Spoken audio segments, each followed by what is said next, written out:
حضرت نوح طوفان کے موقع جب کشتی میں سوار تھے تو وہاں اچانک ان کو شیطان نظر آیا۔ انہوں نے کہا یہ تو یہاں بھی پہنچ گیا، اب میں تجھے نہیں چھوڑوں گا جب تک کہ تیرا راز نہ معلوم کر لوں۔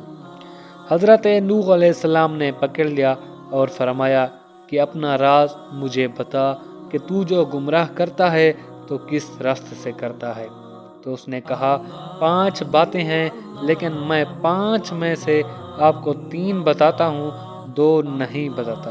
حضرت نوح علیہ السلام کو اللہ کی طرف سے وحی آئی، اس مردود سے کہو ہمیں ان 3 کی ضرورت نہیں ہے، ہمیں وہ 2 بتا، اس لیے کہ اصل راز تو وہی ہے۔ تو حضرت سیدنا نوح علیہ السلام نے کہا مجھے ان 3 کی ضرورت نہیں ہے، وہ 2 بتا جو تو نہیں بتانا چاہتا تھا۔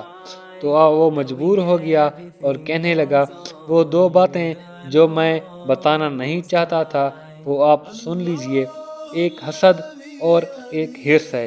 پھر کہنے لگا کہ حسد سے میں گرا اور حرص سے حضرت آدم علیہ السلام گر گئے، اس لیے کہ جب اللہ تعالیٰ نے حضرت آدم علیہ السلام کو بنایا اور ان کو علم عطا فرمایا اور ان کو شان و شوکت سے فرشتوں کے سامنے ظاہر فرمایا تو اللہ تعالیٰ نے فرمایا کہ آدم کو سجدہ کرو۔ سارے فرشتے سجدہ میں گر گئے تو ابلیس تکبر نے روکا۔ تکبر کے بعد حسد پیدا ہوا۔ حسد اس لیے پیدا ہوا کہ ان کی وجہ سے میں اللہ تعالیٰ کی نظر میں گر گیا ہوں، آپ کسی نہ کسی طرح ان کو بھی گرانا ہے۔ یہ ہے حسد۔ جب کسی کے پاس کوئی کمال دیکھے، جب کسی کے پاس حسن و جمال دیکھے، جب کسی کے پاس عطا و نوال دیکھے، جب کسی کے پاس اندر بڑائی دیکھے، جب کسی کے پاس علم دیکھے اور جب کسی کے پاس مال و دولت کی فراوانی دیکھے تو اس وقت دل کے اندر خواہش کا ہونا، اس کی ساری چیزیں چھین جائیں، چاہے مجھے ملیں یا نہ ملیں، اس کے پاس بھی نہیں رہنی چاہیے۔